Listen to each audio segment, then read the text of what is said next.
With a major selection of the looks your kiddos love starting at just $4 in the Walmart app, a new school year means a stylish new them. Who knew? Find skater skirts and Crocs that say, I'm casual but cool. Sparkly sneakers that say, it's my classroom, you're just learning in it.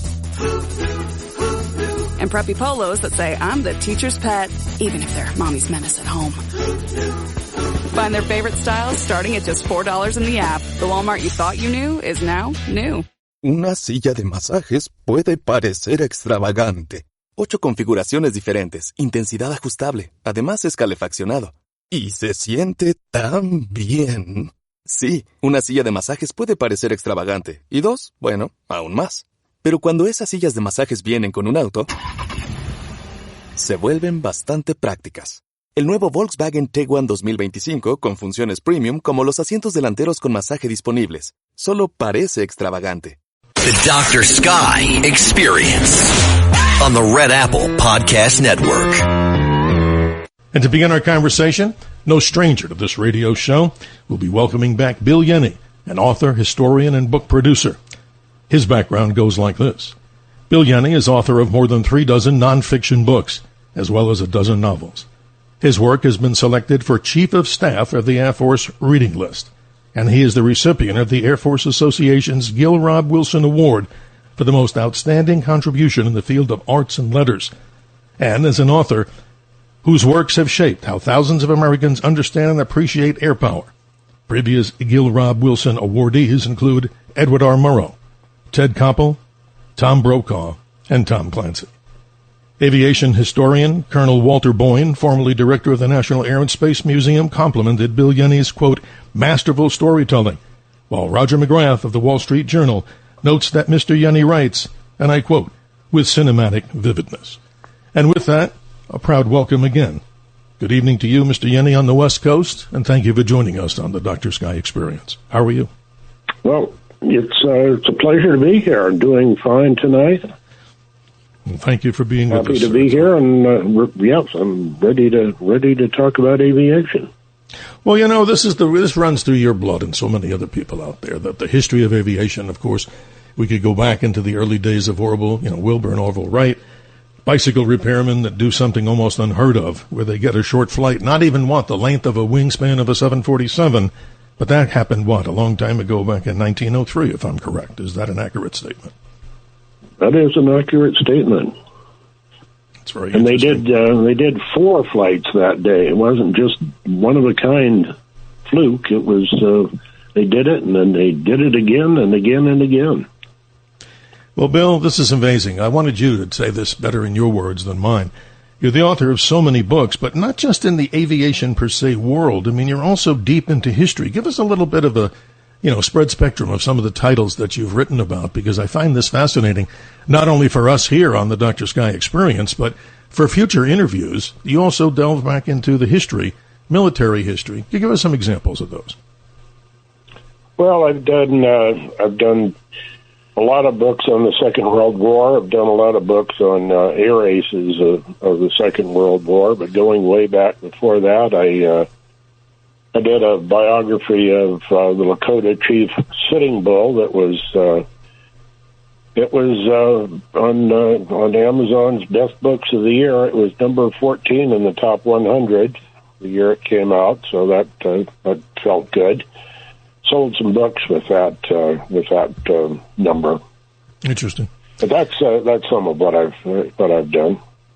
Well, tell us anything new that's in the mind of Bill Yenne that's going to come out without revealing secrets. I'm sure there's another exciting book. Yeah, secrets. Yes, we never reveal secrets, but yeah. I'll tell you a recent one that you ought to take a look at is during World War II, the 8th Air Force lost a lot of men shot down. And almost all of them either died or were captured. But there was a tiny, tiny, tiny sliver of these men who were shot down over Europe during the Second World War, and they were neither captured nor killed. They managed to get away. They managed to go through incredible, scary times, riding trains across Europe and hitchhiking across the Pyrenees, and they made it back to England. And they were there's several dozen of them are described in a book that I wrote called The Ones Who Got Away. Totally amazing. So check out The Ones Who Got Away. These are guys who never got captured and managed to get home. Bill, just as a moment of remembrance to pilots and people who served in World War II, but particularly the Army Air Corps, we see so many videos today of fleets of B-17 bombers and other types of aircraft, B-25s, doing their missions, and they're heading, around them is the flak, and so many of these individuals were shot down. Can you give us a look-see? I mean, many people may not know this. The average age of some of those people, including the pilots on some of these B-17s and other, American military aircraft of World War II, what was the approximate age of some of these people? They're very young, if I'm correct in that. Well, if you were 25, you were elderly. Wow, that's powerful. I mean, you see the videos, and it's so incredible. I mean, Hollywood, I can't even imagine. I've flown in the B-17. We spent a lot of time with the Collings Foundation, and we had a chance as media to fly in these different airplanes. And I'm looking and banging on the side of it, and I see how thin, because obviously aircraft can't be made of lead. But it's just amazing. But the scariest thing, if you describe this, I mean, my words not compare to what you could describe it. But on the bottom of the B-17, we see this little ball turret. And the gentleman who was on the flight, he opens it up and says, "You want to get in there?" And I said, "No," but I used the HELL word in front of it. And that's incredible because that person had to stay in there, for the duration of the flight in that tiny little claustrophobic ball? Well, for most of the mission, he had to be in there. And this is a thing that when you look at it from the outside, it doesn't look a whole lot bigger than a basketball. And imagine a guy who had to crawl into that and share the space with two 50 caliber machine guns for hours. And it's a little glass bubble, and there's nothing between you and the ground but a piece of plexiglass about as thin as the average piece of plastic packaging that you get from the store. No, it's just incredible, Bill. That whole generation, a very special generation, and our salute here, not only on this show, but of course other programs around the world, as we come off of D-Day and of course of other great things that American military air power, which we'll be talking about a lot. Ladies and gentlemen, if you're just joining us and tuning into the Dr. Sky Experience, a rare opportunity to speak with a gentleman who knows a lot about this subject. What subject? The aviation world. Author, historian, and book producer Bill Yenne. The phone lines are open, 1-800-848-9222. We'll get more into the details of the whole hour here, but thank you really so much, Bill. I mean, I've gotten many of your books here, and we had an interview, I know, many, many years ago, if you even remember that, when we were talking about certain specifics about different aircraft. But with your permission, sir, let's go down not just memory lane, but let's go down to the interesting things, and I know you'd share with us some strange stories, too. Many, many years ago, my brother, myself, and a few other people decided one evening in Las Vegas that we heard so much about this area called Area 51, and we said, we're going to take the rental car and we're going to drive up there.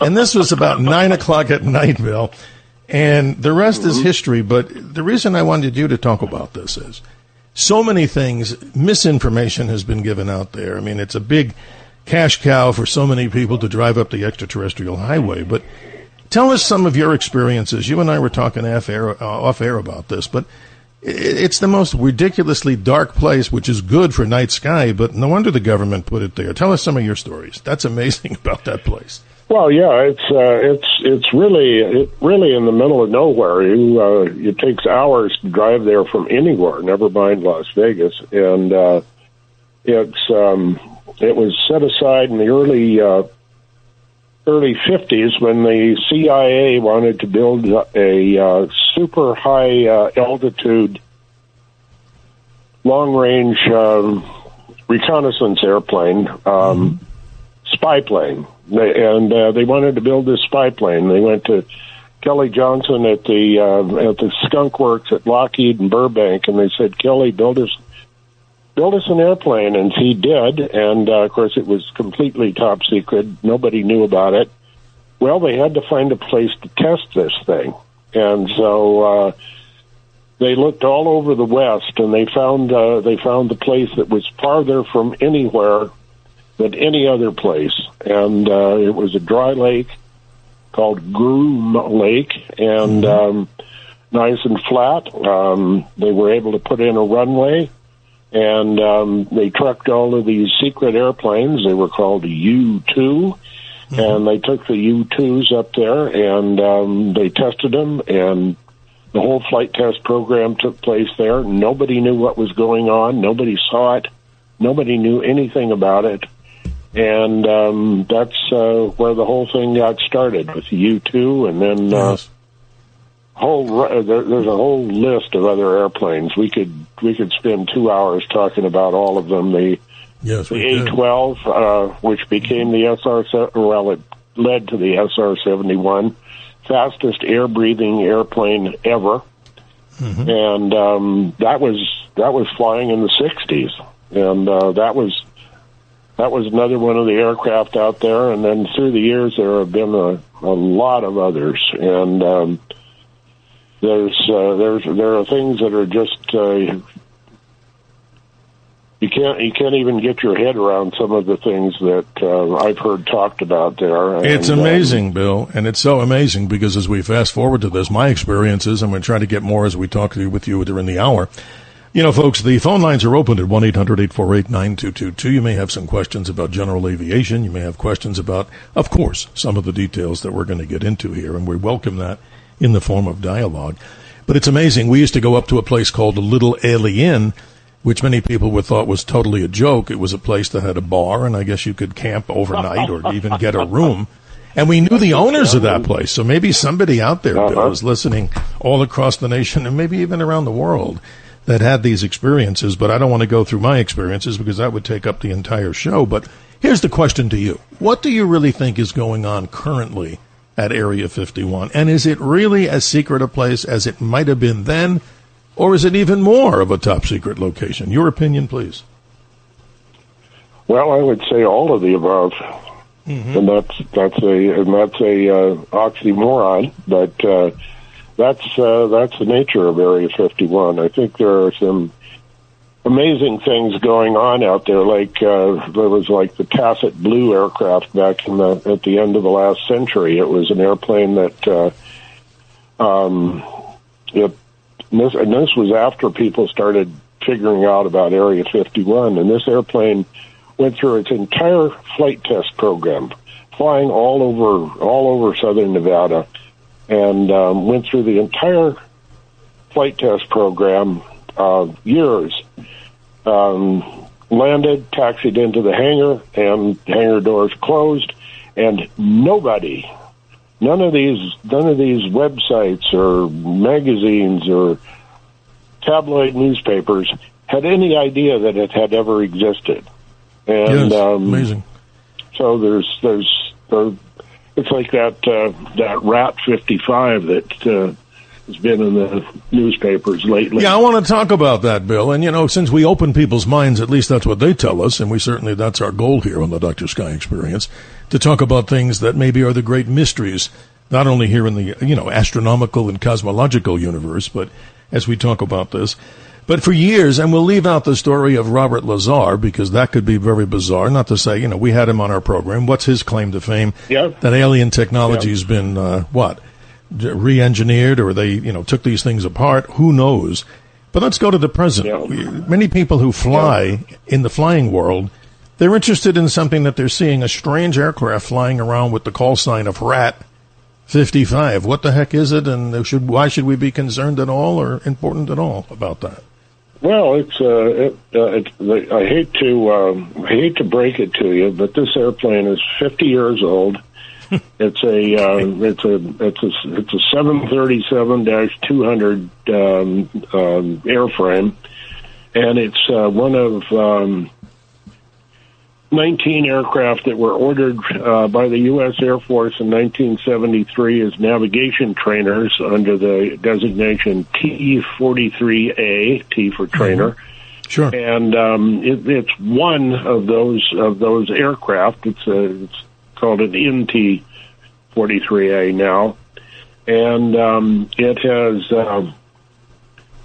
got an enormously strange radome sticking out of its tail, and an even stranger one on its face. And there were similar aircraft, EC-135E, EC-135N back in the 70s, and they called these a Snoopy nose, and because it looked like Snoopy. And so this thing is flying around right now, and the RAP, the R-A-T, that's an acronym for Radar Aircraft Test Bed, and the 55 is the last two digits of its tail number that was assigned to it when it was a trainer back in the early 70s, 73-155, and so that's where RAP 55 comes from.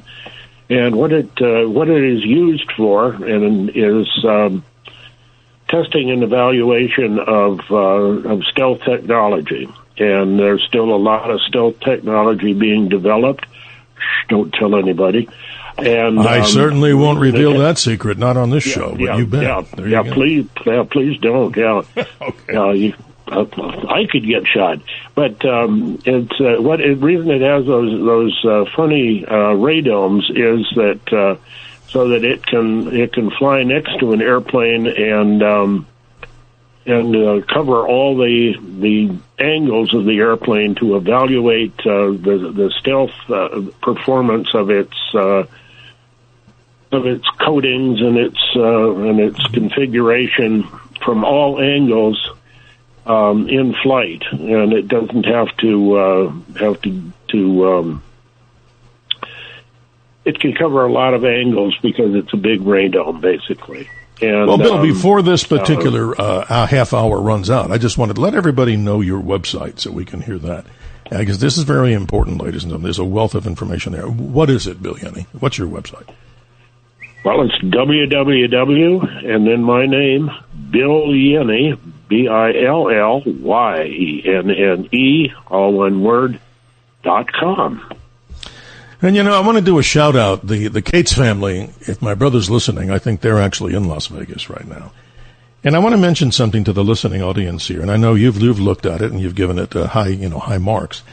But he and his team have spent a lot of time working on a website, and this has been around for a long time, called photorecon.net. And you were pretty impressed with it, Bill, not to put words in your mouth.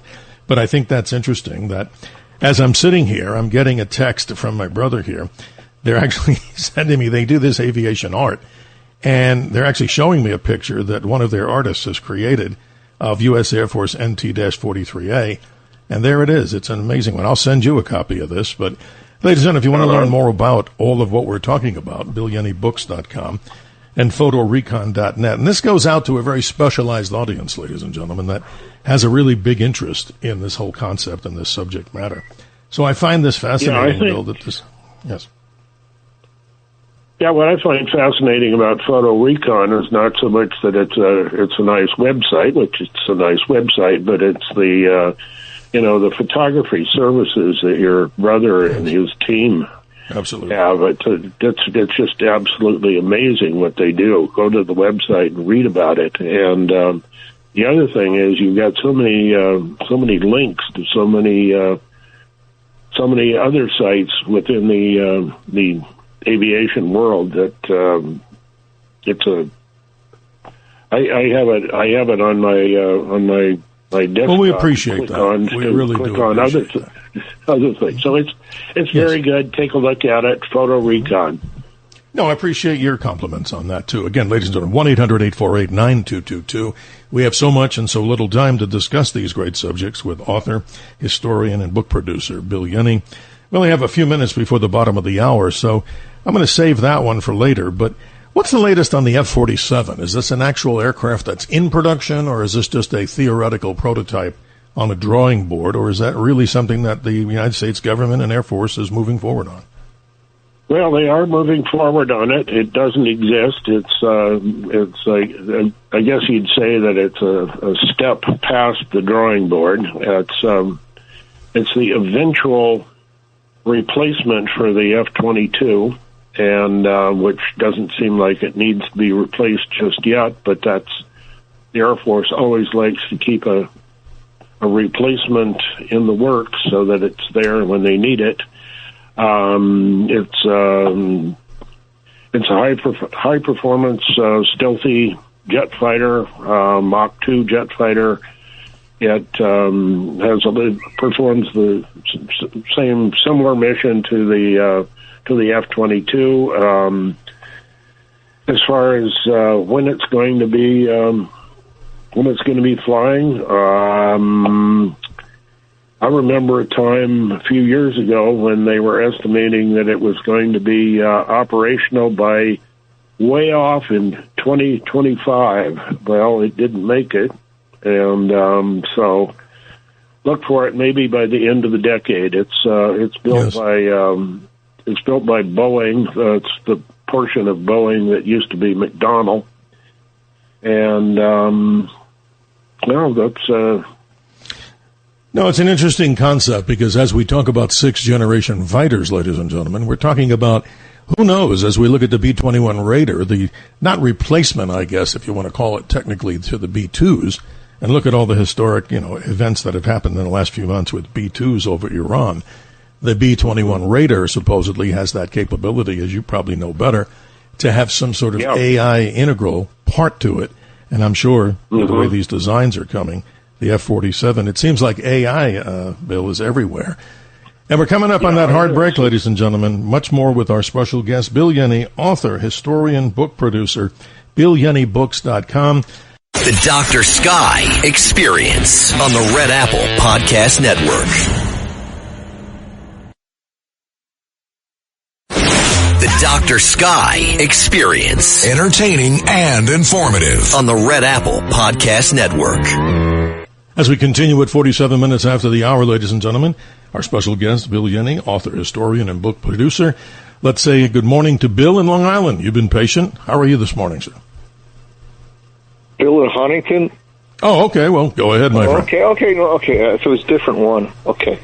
Now, most people, they think that jets were developed by the Nazis, okay? But I've heard of another one that was French in the late 30s. Did that ever amount to anything? Interesting question, Bill. And we go to our Bill Yenne.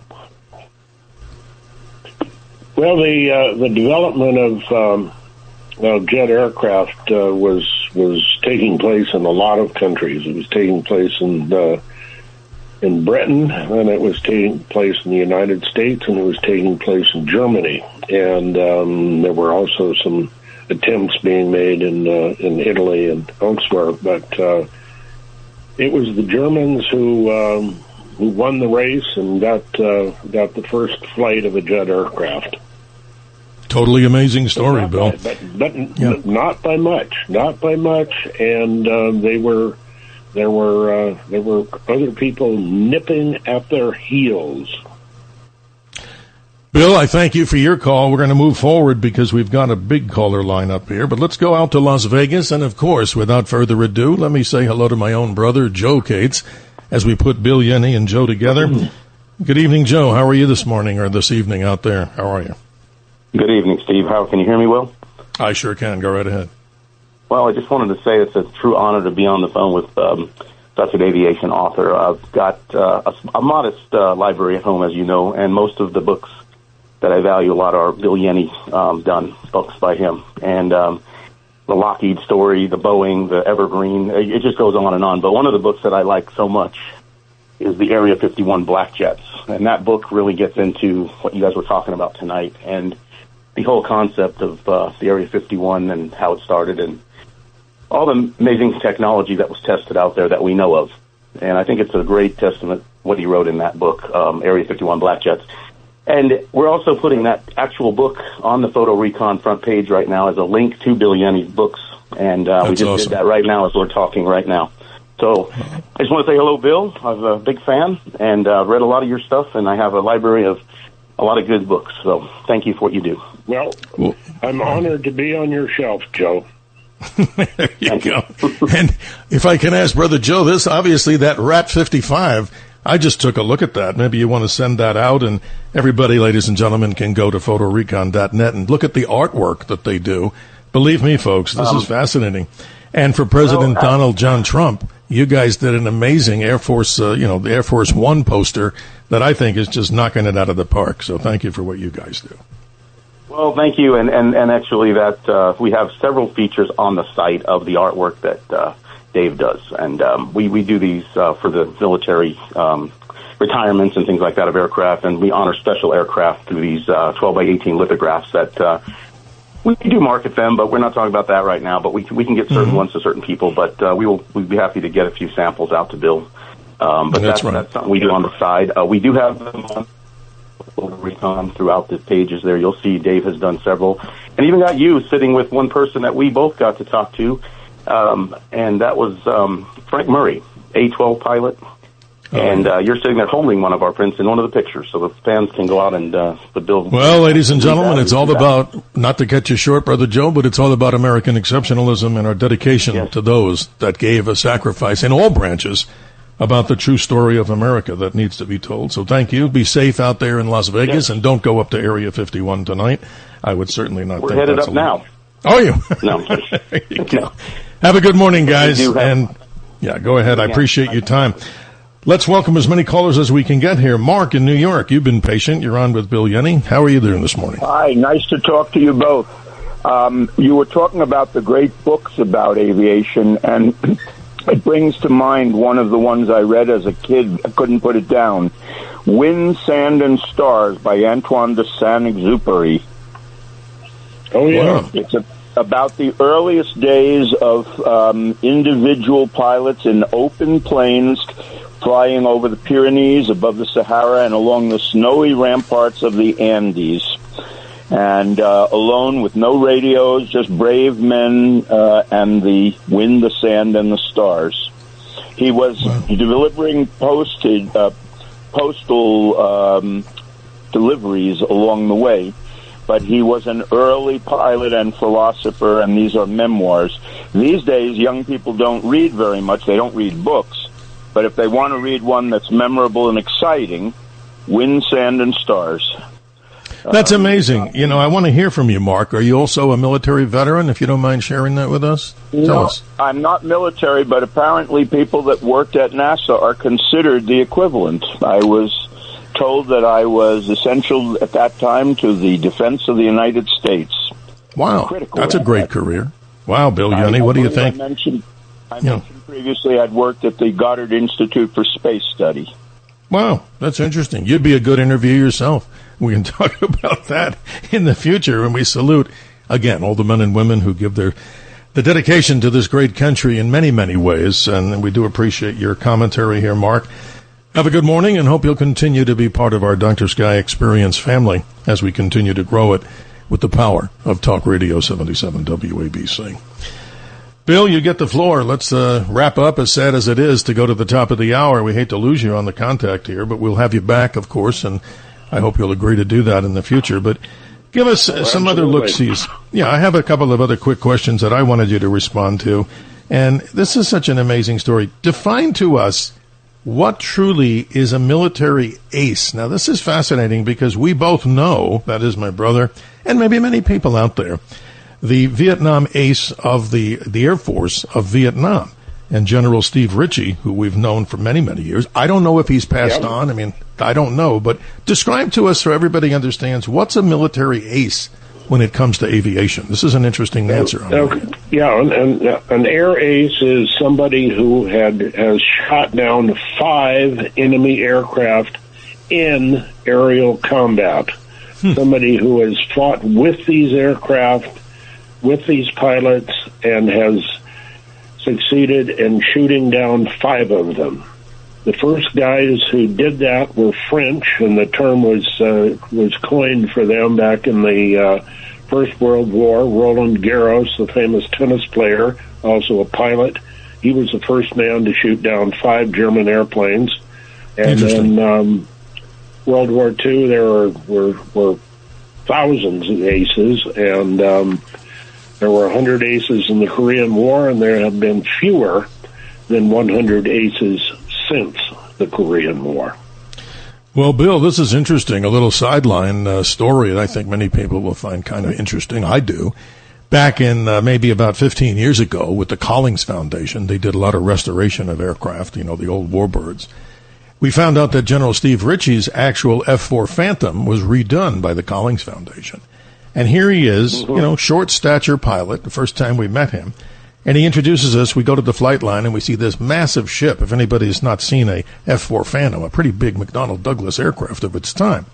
So he goes and says to me, he goes and kind of puts his hand over his mouth. He goes, "Hey, I'm going to light up this place." And I go, "What?" So sure enough, he goes down the runway. And the Scottsdale Airport up there in North Scottsdale, it's a lot of corporate jets and all kinds of private aviation. So the announcer goes, he runs it, and he burns up, he starts coming down the runway with those afterburners glowing orange. And what does he do, Bill Yenne? He flies low over the control tower, so powerful, the blast, he set off every car alarm, and I don't know if he was welcome back. he just blasted that thing over the top, and I think a lot of people were kind of surprised by that. I loved it, but a lot of people were kind of like, "Oh, that's terrible." But the power of that jet, that's amazing. Well, yes. Totally incredible. And I remember seeing in New Mexico, this dates me back in the 1960s, when the U.S. Air Force Thunderbirds actually chose the F-4 Phantom as their flying platform for formation. My goodness, it sounded like the earth rocked when all those formation F-4s came across the ground. What a big airship, right? What a big aircraft. It was. Totally amazing stuff. Bill Yenne, lots of subjects to talk about here. Maybe we got a few minutes to ask you about this. There's something called the X-37 space plane, and this is a tiny iteration, ladies and gentlemen, of the U.S. space shuttle, doing all kinds of mysterious things, goes up for 600, 700, 800, 900 days. What can you tell us in a couple of minutes about the X-37? This is fascinating.